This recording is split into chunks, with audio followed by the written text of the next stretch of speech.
Ndio maana mzee wa siku anataka sasa mtu huyo afunguliwe kwa haraka. Ukifa tu na kifungo, wewe bye bye, tuonane, tutaimbiana sisi milele, tuonane banda. Wewe hamna, wewe umeshashuka shimoni, ni kuzimu. Shimoni ni kuzimu. Inasema Biblia, alipokufa ule tajiri akiwa kule kuzimu, kule shimoni, akainua macho shimoni. Kwa hiyo tamani sana kufunguliwa. Ndamani kuambia, unapokuja hapa hakikisha unakuja kwa sababu changamoto zako wewe unazijua. Mimi mpaka nifunuliwe, kama ya yule mwenye kichogo.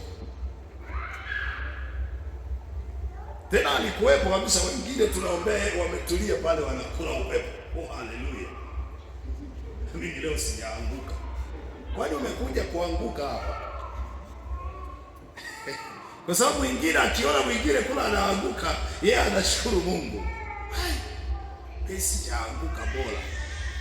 Sasa bora anayeanguka kuliko wewe usiyeanguka halafu haupo.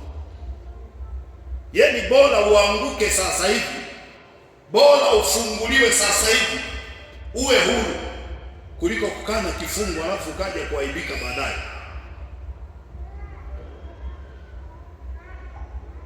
Si watu wataanza kusema na huyu naye wa zamani hivi. Bora mchanga mgeni wewe, bora sasa unakaa miaka 10 au miaka 20 kwenye wokovu, onte kukuishi wa samfa. Kwa nini? Kwa sababu hukutaka kuanguka zamani. Wengine wakitaka kuanguka unatoka nje. Ni nini unapaswa ufanye? You have to, lazima uwe na kiu. Yeye aliyehamishwa na kufungwa anatakiwa afunguliwe kwa haraka kabla hajafa, maana ukifa ni shimoni.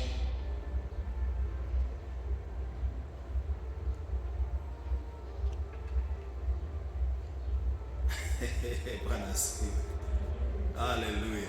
Acha hilo ulikuwa unaenda kwenye dini, badilika. Ukiona una matatizo usitulie, tafuta uhuru, kuwa na kiu, muhitaji Yesu. Niliwahi kukomboa, huwa nawaambia siku zote, binti mmoja, yeye alikuwa na kiu ya kufunguliwa, sababu katika yale maelekezo alikuwa amewekwa kwenye zizi halina mlango, lakini alikuwa anatarajia kukombolewa. Matarajio yake ilikuwa ni kukombolewa. Sasa na mimi nikawa nimepita hivi ndio nikamwona yuko pale, wakanitoa nduki, nikajificha hapo, lakini nilijua kuna kazi ya kufanya kuliko jitu ambalo lina matatizo na halina kiu ya, nafikiria ni hali ya kawaida. Ni mapenzi ya Mungu haya, ni mapenzi ya Mungu. Hichi kifungo ni mapenzi ya Mungu, mapenzi ya Mungu hicho kifungo.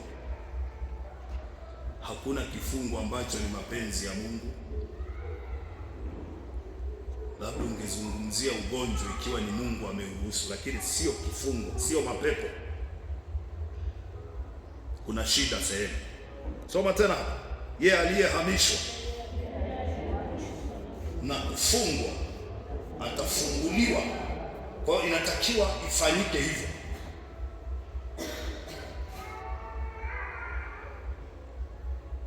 Inatakiwa ifanyike hivyo. Usifiche tatizo, utakufa, na ukifa nalo wewe ndo kwa heri. Soma tena. Na kufungwa ndo wazo la Mungu.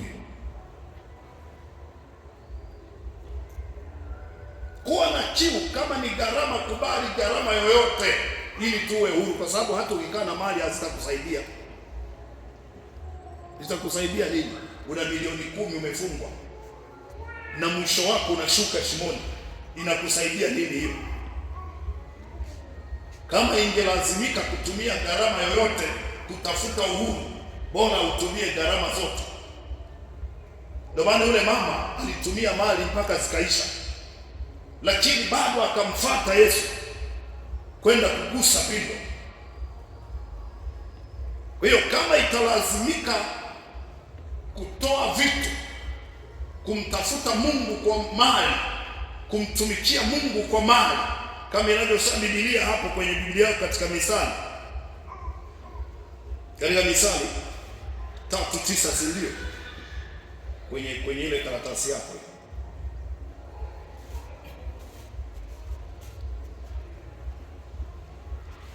Misali 3:9, kuanzia 9 pale panasema nini? Mheshimu Bwana kwa nini? Sasa unakuta umefungwa na utoaji na tatizo. Hiyo mali itakusaidia nini? Hata ukiwa nayo, hata ukizuilia, inakusaidia nini? Hizo hela zina faida gani? Umefungwa.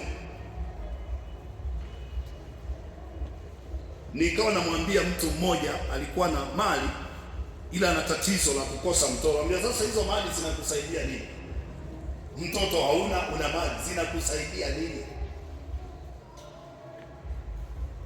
Kwa sababu furaha ya mali uwe na uzao utakaorithi, ndicho ambacho Abraham anamwambia Bwana. Alimwambia nini unajua? Bwana Yesu asifiwe. Acha nikuonyeshe hapo. Ni sawa na wewe sasa, una vifungo, una mateso na mali unayo, inakusaidia nini? Si utolee Bwana.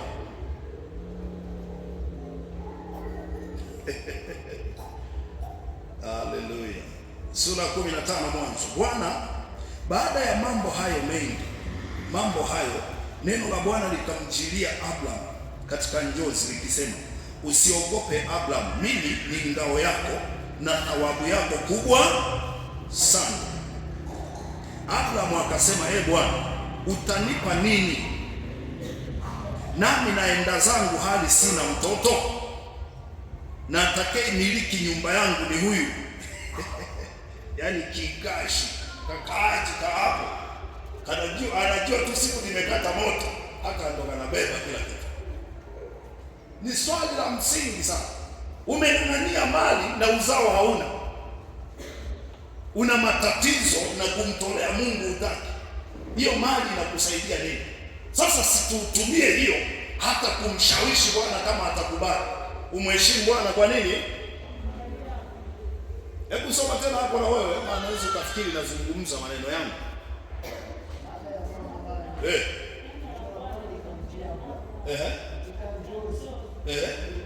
Ninanenaje? Sawa.